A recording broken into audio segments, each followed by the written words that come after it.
It is time for another installment of Comics That Never Happened, this time taking a look at Daredevil by Frank Miller and Walt Simonson. Frank Miller did not create Daredevil, but you can say he defined him as much as any comic book creator. Miller started on Daredevil on issue 158 as just a penciler, but eventually moved to being a writer as well as editor. Danny O'Neil was impressed with a backup story he wrote and was concerned Miller might leave the book due to issues with writer Roger McKenzie.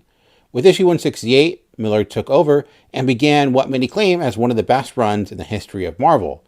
Miller would then return to Daredevil once more in 1986 for the iconic Daredevil Born Again series and worked with artist David Mazzucchelli to perhaps even outdo his previous output. Walt Simonson had his own success in the 1980s, most notably his run on Thor that redefined the character for a new era, linking Thor to his more mystical past.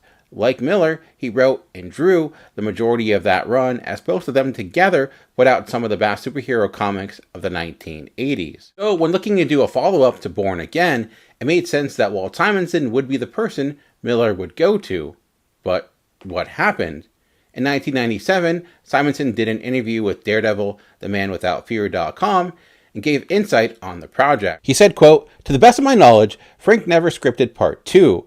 I never did pencil part 1, and the reason was that Daredevil was getting a new regular writer at the time after several fill-ins.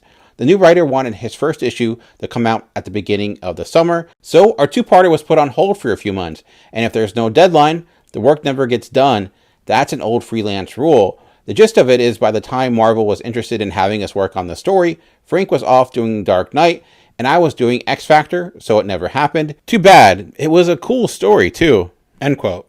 You can actually get a good idea of what that cool story was going to be because themanwithoutfear.com was able to get a copy of the script and has posted a summary and parts of it on their website. To this day, Walt Simonson still hasn't worked on Daredevil. He is still working today, including his series Ragnarok, where he continues to tell stories about Thor. Frank Miller does some cover work here and there. He also had a backup story in the recent Deadpool-Batman crossover and has Frank Miller Presents that has made such comics as Ronin 2. Still, despite both creators still working today, doesn't seem like either has interest in returning to the project, so Daredevil by Walt Simonson and Frank Miller remains a comic that never happened.